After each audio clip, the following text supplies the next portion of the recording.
તો વ્રજનો પ્રભાવ, એ રજનો પ્રભાવ, એ વ્રજની હવાનો, એ યમુના પાનનો, એ ગિરિરાજનો, અને ત્યાંનો માહોલ જ જુદો. અહીંયા આપણે કોઈક ઝાડ જોઈને બેસી જાય નીચે રસ્તામાં રોડ ઉપર,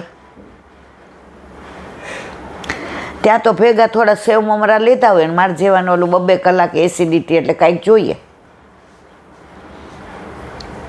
ઝાડવો જોઈને મોટો પથરો હોય એના ઉપર બેસી જાય, નીચે ન બેસાય એટલે. અને આરામથી ને કા વ્રજવાસીને ઘર જોઈએ તો પૂછીએ, આજા આજા ક્યું પૂછતી હે.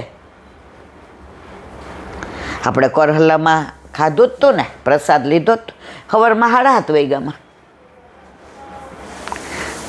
ભેગા અડધા વયા ગયા, અડધા રહ્યા હતા.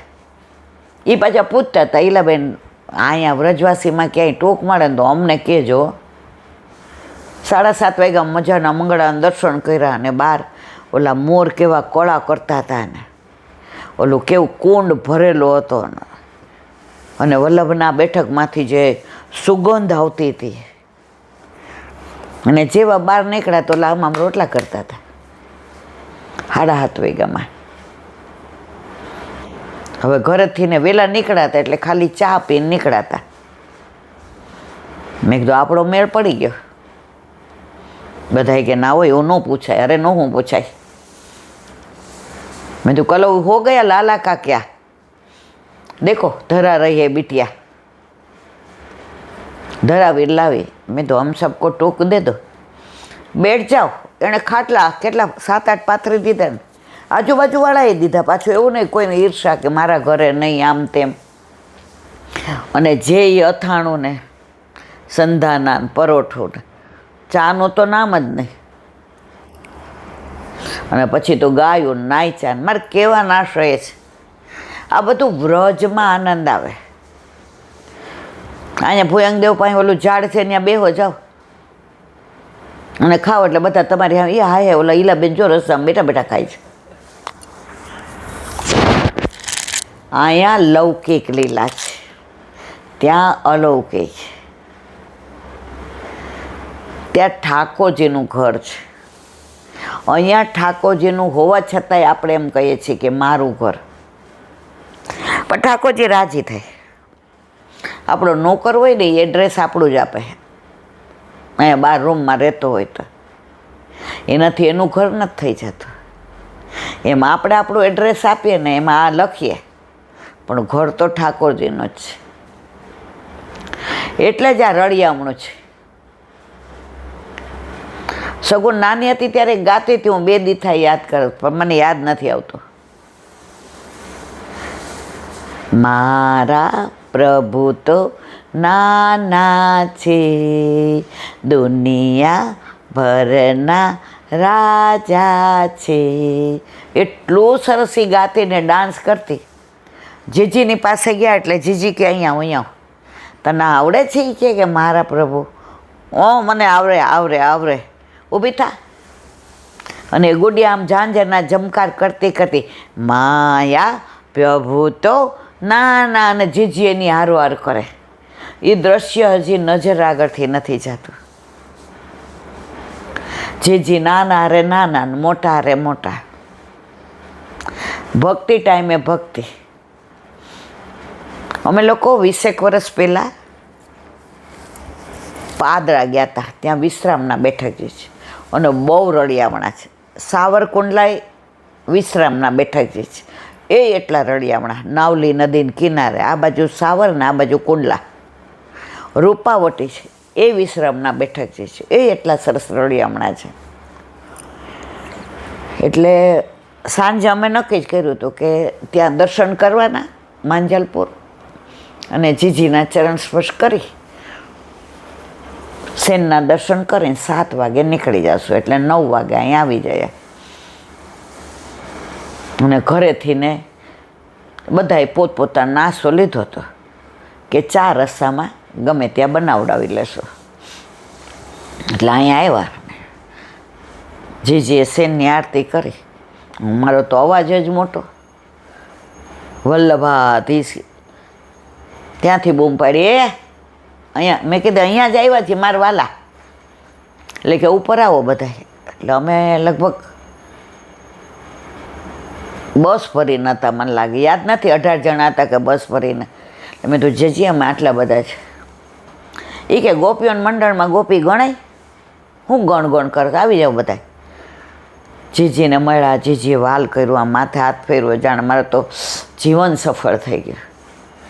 પછી કે હવે મેં કીધું બસ આપની આજ્ઞા લઈ ચરણ સ્પર્શ કરી અને હવે ઘરે અમદાવાદ. મને કે શું લઈને આવ્યા છે? મેં કીધું આવી રીતે ઘરનું વાહન. ઓલા ઇન્ટરઓલામાંથી ફોન કરી દીધો ભીતરિયાને કે પૂરીને શાક રસાવાળું બનાવી નાખ અને દૂધ. મેં કીધું જીજી અમને મોડું થશે. મને કે મોડું નહીં થાય, મોડું થશે ને એમાં મીઠું નખાવીશ બસ હંસા. મેં કીધું જીજી અહીંયા, મને કે અહીંથી નીચે ઉતરો એટલે સીધા રસોડામાં જાઓ. સોગંદથી આ વલ્લભ અમે તમે માનશો નહીં, જીજીએ થોડી વાર સત્સંગ કર્યો. આ હરિયાળીની બધી કાંઈક અમાસ હતી એની વાત કરી. મને લાગે હરિયાળી અમાસ કે બહુ મને યાદ નથી. હરી આવ્યો, ગોપીઓને જે વિરહ થાય છે યમુના કિનારે, પ્રભુ ગોકુળથી મથુરા પધાર્યા છે, યમુનાજીને જુએ છે, કદમના વૃક્ષને જુએ છે, મોરને જુએ છે, ગોપીઓની આંખમાંથી અશ્રુની ધારા જાય છે. અને ત્યારે કે હરી આવ્યો, હરિયાળી અમાસ. જીજીએ સત્સંગ કર્યો થોડો. મન કે જાવ થઈ ગયું છે. અરે આટલા 18 કે 32 મને બહુ યાદ નથી. મન કે જાઓ. અમે લોકો ગયા, ગરમ ગરમ ચોબાપુરી આટલી મોટી પાલીને બેન જોઈ તો લે, અને રસાવાળું શાક અને કોબીજનો સંભારો અને દૂધની વાડકી. પાછો ફોન આવ્યો, લીધો બધાએ પ્રસાદ? મેં કીધું હા જીજી. એ કેટલા બધા એને યાદ રહે કે મને નાનપણથી આ તકલીફ છે એસિડિટીની, કે હું 1.5-2 કલાક થાય એટલે પછી મારે ગમે એવું હોય મારે કાંઈક ખાવું જ પડે, નહીં તો મને એવા ઓડકાર આવે કે કોઈ મારી બાજુમાં બેસી ન શકે. મને કે આ બધા માટે થઈને પ્રસાદ છે, બધા લેતા જાજો, અને તારા માટે થઈને એ કહે કે પાછી 4 પૂરી બાંધી દીધી છે રસ્તામાં તારે જો. મને રડવું આવી ગયું, આજે મને રડવું આવે છે. ગુરુ બિન કોણ કરે એસી સખી, ગુરુ બિન કોણ કરે. આ બધું આમ યાદ આવે ને ત્યારે એમ થાય હે વલ્લભ. એટલે એટલું બધું મળ્યું છે. હવે નહીં કહેવાય, એક નાની વાત. હવે જો હરજી વનરામ છે કે વનરાવન રામ, નામ હમણાં યાદ આવે ને એટલે આજે કહું કે કાલે કહું, પણ સાઉથની વાત છે. સાઉથમાં એક દીકરી હતી. હવે એના બહુ માગ આવે, કારણ કે એ બહુ જ રૂપાળી અને એટલું ભક્તિમય જીવન. સતત કૃષ્ણ સિવાય એને કોઈ રસ નહીં. કૃષ્ણને લીલાને, કૃષ્ણને લીલા સ્થળીને, કૃષ્ણની વાતોને, યુગલ સ્વરૂપ રાધાજીને, એની સખીઓને, સખાઓને, એના ગાયો પ્રત્યેનો પ્રેમને બહુ માગાવવા માંડ્યા.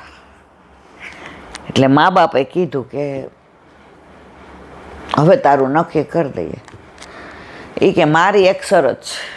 આ તો વર્ષો પહેલાંની વાત સાચી બની ગયેલી, કે રોજ 100 કે 1000 કદાચ આંકડામાં ફેર હશે, બ્રાહ્મણ જમાડતો હોય કે વૈષ્ણવ, એની આ લગ્ન કરું, બાકી મારે કરવા નથી. અરે આ હવે ખબર પડી બધાને કે આને આવો જ વર જોઈએ છે. તો એના બાજુના જ ગામમાં એવો ભગવદી હતો, એટલો બધો સાધન સંપન્ન, એટલો પૈસો, પણ એને ભગવદી જ જોઈતી હતી. એને ખબર પડી કે આને રોજ જે 1000 બ્રાહ્મણ કે 100 બ્રાહ્મણ જમાડે એવો જોઈ છે, એના સિવાય પ્રસાદ ન લે. એણે માગવું કર્યું, પાક્કું થઈ ગયું, લગ્ન થઈ ગયા. હવે રોજ જે 100 કે 1000 ને જમાડે. એમ કરતાં કરતાં તો બેઠા બેઠા તો રાજાને ભંડારે ખૂટી જાય. પૈસા પૂરા થયા પછી હીરા મોતી હતા એ વેચી નાખ્યા. એમ કરતાં 20 વર્ષ થયા. ઓલી કાંઈ પૂછે જ નહીં કે હવે શું 1000 બ્રાહ્મણને જમાડવાના એટલે જમાડવાના, અને આ એને કાંઈ કહે નહીં. પછી સોનું હતું બધું વેચી નાખ્યું એટલે પાછું વરસ હાલ્યું. ચાંદી વેચ્યું, પાછું વરસ હાલ્યું. ઓલી તો બધાને જમાડે ને ચાંદલા કરે ને ગોવિંદ બોલો હરિ ગોપાલ બોલો. એ બે વચ્ચે કોઈ એવા પતિ પત્નીના સંબંધ જ નહોતા, ભગવદીય સંબંધ હતા. ઓલો કોઈ દી કહે નહીં કે ભાઈ હવે પૈસા નથી. હવે મકાન હતું મોટું મહેલ જેવું. એણે વિચાર કર્યો આ વેચીને બાજુમાં ભાડે વયો જાવ તો 5 વર્ષની તો શાંતિ. વેચી નાખ્યું. ઓલેને કીધું બાજુમાં, એ કે કાંઈ વાંધો નહીં. એને ક્યાં એવો સંસારમાં રસ હતો. બાજુમાં વયા ગયા. 3-4 વર્ષ પાછા. હવે કરવું શું? મનમાં વિચાર કર્યો, આજુબાજુમાં કાંઈ ઉછીના લઈને આવો ધંધો થાય નહીં. હંમેશા ઉછીના લઈને ઠાકોરજીને ભોગ ધરાવાય નહીં. હવે જેના ઘરે ઠાકોરજી ન હોય ને એના ઘરે અનાજ ભરેલું હોય તો રાતના એવાને ઘરેથી ચોરી આવે બધું. અને એમ કરતાં 4-6 મહિના આવેલા પણ અંદર અંદર ઘૂસપૂસ થવા માંડી કે સારું હીરા મોતી હોય છે, માણેક હોય છે, કાંઈ નથી ચોરાતો અને અનાજ ચોરાય છે. પછી આણે વિચાર કર્યો, એ કોક એવો શેઠિયો કે રાજાને ત્યાં ચોરી કરું હીરા મોતી માણેક કે જીવું ત્યાં સુધી શાંતિ, મારું પણે જળવાય અને ચોરી મારા માટે કરતો નથી. ઠાકોરજી બહુ રાજી થાય. એટલે રૂક્ષ્મણજીએ પૂછ્યું, શું મંદ મંદ મુસ્કાઓ છો? એ કે જો મારો ભક્ત એને હવે હીરા મોતીની ચોરી કરીને આ ચલાવવો છે, અને જે બ્રાહ્મણો રાજી થાય છે એ માને છે 1000 પણ હજારોને જમાડે છે. અને એના ઘરે એ કે હા હા હા હા,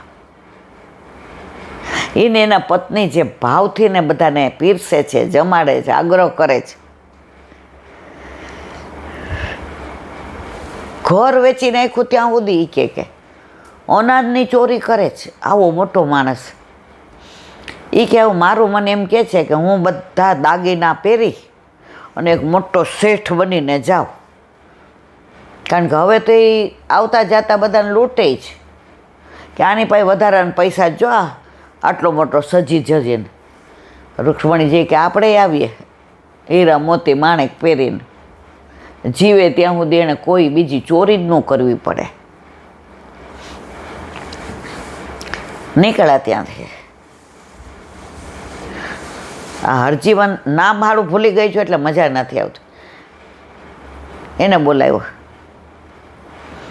એ કે હામે ગામ જવું છે પણ અહીંયા ઓલો હરિયો રહે છે ને એ ચોરી બહુ કરે છે હરિરામ. નહીં કે વહુ પર છે નામ પણ યાદ નથી આવતું. એ કે ભાઈ તું અમને મૂકી જઈશ, તું આમ સજ્જર લાગસ. ઓલો કે આ તો હામેથી ને બગાસું ખાતા પતાસું આવી ગયો. એ કે હા હા તમારે હું ચિંતા જ નહીં, કારણ કે વચ્ચે જંગલ છે ને ત્યાં આપણે ધ્યાન રાખવું પડશે. ઓલો કે તું છો ને ગયા બરાબર વચ્ચે આવ્યા એટલે કે એ ભાઈ